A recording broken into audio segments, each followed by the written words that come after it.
What we're going to do now is we're going to use the concept of inverses to simplify a few different expressions, okay? So this is all about if we can make the bases match between an exponential and a logarithm, then we can figure out the value without using a calculator, okay? So for problem number 10 here, I have 8 to the log base 8 of 10, okay? And since there's an 8 here and an 8 here, we know a base to a logarithm cancels off. It's going to give us just the inside value, okay? This is just plain old 10, all right? It's just a difficult way to write it. And again, that's because if we think back to the proof that we just did, we ended up with b to the log base b of x. That ended up coming out to just plain old y equals x. So that means the base and the log and the exponent, they cancel each other off and leave us with this, okay? So if you see an exponential with a logarithm base, or a logarithm exponent, sorry, if the bases match, the inside of the logarithm is the result because these two pieces are canceling each other off, okay? Now over here on number 11, we have a 6 and a 216. If I can rewrite 216 as 6 to a power, I can figure out the number here. So 216, that's 6 to the third power. So this is log base 6 of 6 to the third power. And we also saw that when we had log base b of b to the x, that also ended up simplifying to just y equals x. So if we've got an exponential inside of a log, the log and the exponential undo each other and it just gives us, well, what's the exponent? So looking here, these two things are going to cancel each other off and we're left with just the exponent. So this is equal to 3, okay? So this is how the inverse property is going to help us. We're going to take a look at two more that have a little bit more work involved. Okay. So for number 12,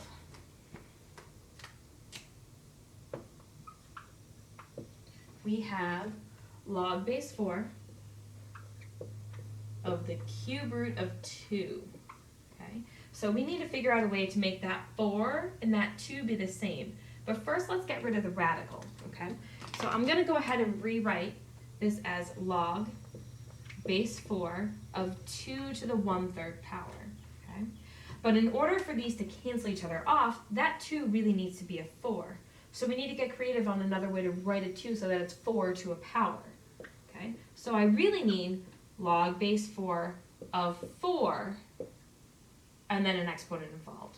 But the only way to get a 4 to be a 2 is to square root it.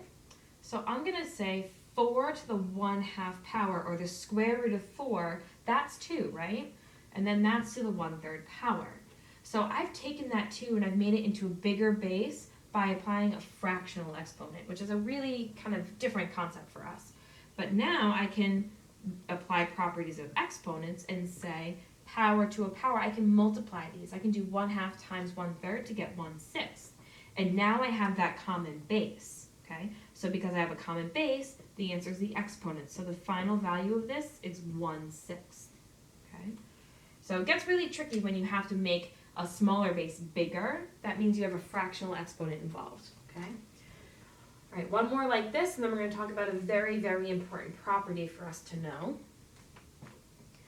So for problem number 13, we have 25 to the log base 5 of 4. Okay, so I want to figure out what's the value of this. And again, I need to make these match. I need that 25 and 5 to match.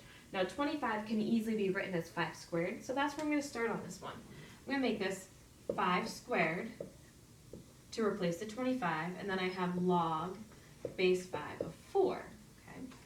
Now, power to a power, I could multiply the exponents, or because I have the commutative property with multiplication, I can actually take these two exponents and I can trade their spaces, okay?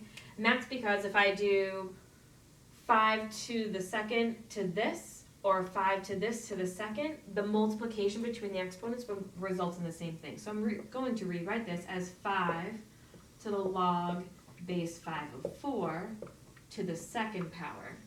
And the reason I'm doing that is because now I have same base, so the answer is just the inside of the logarithm. So this whole inside is really just a 4. So now I have 4 to the second power, which comes out to 16.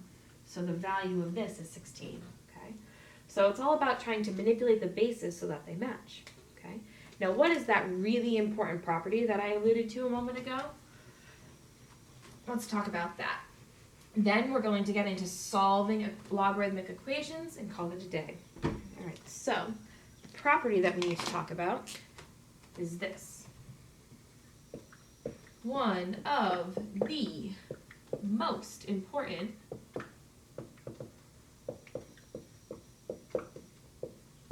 properties